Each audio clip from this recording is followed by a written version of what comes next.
নমস্কার, আমি তোমাদের advocate Indrani ma'am, West Bengal law একাডেমির রেক্টর এবং ডিরেক্টর। আজকে আমি বর্তমানে বসে আছি টলিগঞ্জ ব্রাঞ্চে এবং এক্ষুনি আমাদের ক্যালকাটা ইউনিভার্সিটি ল এন্ট্রান্স এক্সামিনেশনের প্রিপারেশন ব্যাচের ক্লাস চলছিল।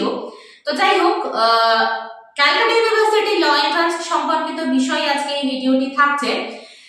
এবং তার আগে বলে রাখি টপিকে ঢোকার আগে যে ওয়েস্ট বেঙ্গল ল একাডেমির সবকটা ব্রাঞ্চে অর্থাৎ গড়িয়া, শিয়ালদা, কোন্নগর, মৌরিগ্রাম, টলিগঞ্জ যেখানে বর্তমানে আমি এখন বসে আছি এবং কল্যাণী সবকটা ব্রাঞ্চে ক্যালকাটা ইউনিভার্সিটি ল এন্ট্রান্স এক্সামিনেশনের প্রিপারেশন ব্যাচ কিন্তু অলরেডি শুরু হয়ে গেছে। যারা যারা মনে করছো ভর্তি হবে, হাতে সময় খুব কম আছে, কারণ যে কোনো কম্পিটিটিভ এক্সামে প্রিপারেশনের জন্য মিনিমাম 5 থেকে 6 মাস যদি প্রিপারেশনের টাইম নিজেকে না দাও তাহলে খুব ভালো রেজাল্ট করার এক্সাম্পল কিন্তু অতীতে নেই। তো দ্যাটস ওয়াই একটু মন দিয়ে পড়াশোনা করার জন্য, সিলেবাসগুলোকে পুরোটা শান্তিতে কমপ্লিট করার জন্য মোটামুটি 5 থেকে 6 মাস প্রিপারেশন টাইমিং বা ডিউরেশন কিন্তু খুব প্রয়োজন।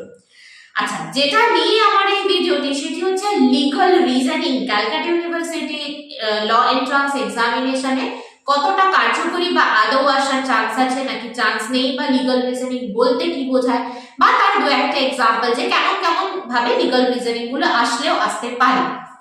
দেখো, লিগাল রিজনিং এত বছর ধরে ইউনিভার্সিটি যে এক্সামিনেশন নিয়েছে লাস্ট ইয়ার বাদ দিয়ে তার আগের ইয়ারে ওই একটা থেকে দুটো কোয়েশ্চেন বা তিনটে কোয়েশ্চেন মোটামুটি লিগাল রিজনিং এর উপর বেস করে এসছে। লিগাল রিজনিং জিনিসটা কি? লিগাল রিজনিং হচ্ছে, রিজনিং মানে যুক্তি, তোমাকে যুক্তি দিয়ে অ্যানসারটা খুঁজতে হবে।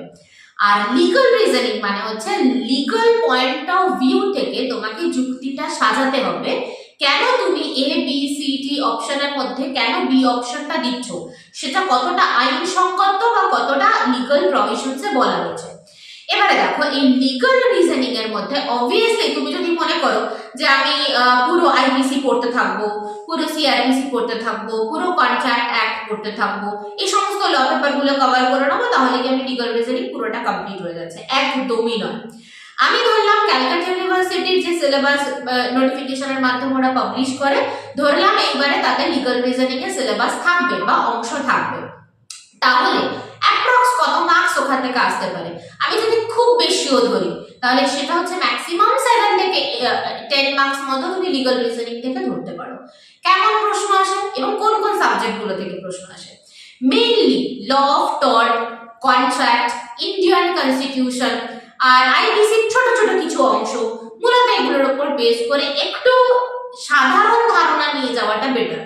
সাধারণ ধারণা মানে যতটুকুনি একজন ক্লাস 12 পাস করা ছাত্র বা ছাত্রীর পক্ষে জানা দরকার বলে মনে করা হয়, যে আইন পড়ার ক্ষেত্রে তোমার এইটুকুনি প্রাইমারি নলেজ কিন্তু প্রাইমারিলি তোমাকে থাকতে হবে, তবে গিয়ে তুমি লটা করতে পারবে। তো সেই রকম কিছু কোয়েশ্চেন্স বা সেই রকম কিছু টপিককে তোমাদেরকে একটু দেখে যেতে হবে।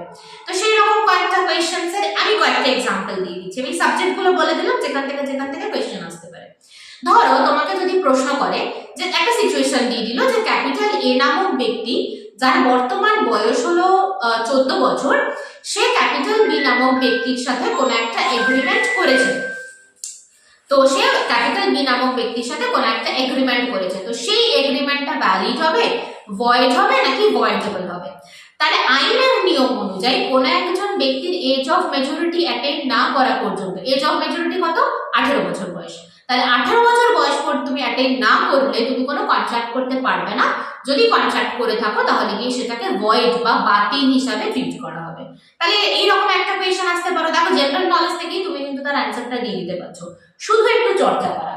আচ্ছা, আরেকটা কোয়েশ্চেন যদি বলি যে which branch of government is responsible for creating law, গভর্নমেন্টের কোন ব্রাঞ্চ ল তৈরি করে থাকতে পারে? ধরো অপশন দিয়েছে লেজিসলেচার, এক্সিকিউটিভ, জুডিশিয়ারি আর নান অফ দিস। ঠিক আছে, তাহলে দেখো আইন তৈরি করার ক্ষমতাটা থাকে হচ্ছে একমাত্র লেজিসলেচারের, অর্থাৎ পার্লামেন্ট থেকে আইন তৈরি হয়। ছোট্ট করে একটা কনস্টিটিউশন থেকে এরকম একটা প্রশ্ন দিয়ে দিল।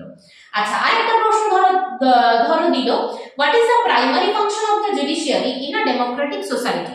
জুডিশিয়ারির প্রাইমারি ফাংশন কি ডেমোক্রেটিক সোসাইটির জন্য? অপশন দেখো, টু মেক লস, আইন তৈরি করা। অপশন বি হচ্ছে টু এনফোর্স ল, লকে এনফোর্স করা, কাজে লাগানো। অপশন সি হচ্ছে টু ইন্টারপ্রেট ল, লকে ব্যাখ্যা করা। অপশন ডি হচ্ছে টু অ্যামেন্ড লস, আইনকে অ্যামেন্ড করা বা অ্যাডিশন অল্টারেশন করা। তার মানে দেখো, জুডিশিয়ারির আসল কাজ হচ্ছে লকে ইন্টারপ্রেট করা। ব্যাখ্যা করা, যে আইন তৈরি হচ্ছে সেটাকে ব্যাখ্যা করা। তাহলে এইরকম কিছু জেনারেল নলেজ থেকে, মানে যেগুলো একদম বেসিক লেভেলে জানা দরকার কোনো একজন স্টুডেন্ট যে ল পড়তে চাইছে বা যে ল পড়া যার স্বপ্ন, এরকম কিছু বেসিক কোয়েশ্চেন্স এর উপর বেস করে একটু লিগাল রিজনিংটা দেখে যেও বা এখন থেকে একটু প্র্যাকটিস করা শুরু করো। তার জন্য আইপিসি, সিআরপিসি, কন্ট্রাক্ট আর বেয়ার অ্যাক্ট খুলে বসে যেতে হবে পুরো প্রভিশনস গুলো পড়ার জন্য, এরকম কিন্তু একদমই নয়। ওই যে বললাম ম্যাক্সিমাম তুমি ধরে রাখো খুব বেশি হলে 7 থেকে 10 মার্কস বড়জোর আসতে পারে। তাও বলেও যে প্রত্যেক বছর লিগাল রিজনিং এর উপর বেস করে কোয়েশ্চেন দিয়ে থাকে একদমই নয়।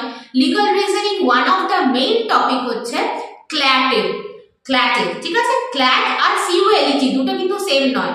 তোমরা যারা ক্যালকাটা ইউনিভার্সিটির জন্য এন্ট্রান্সের জন্য প্রিপারেশন নিচ্ছ, তাদের ক্ষেত্রে লিগাল রিজনিং এর জন্য প্রচুর বই ফলো করা, প্রচুর ইউটিউব ফলো করা, সবকিছু ঘেঁচে ঘুচে ল পড়তে হবে এরকম কোনো বিষয় নেই।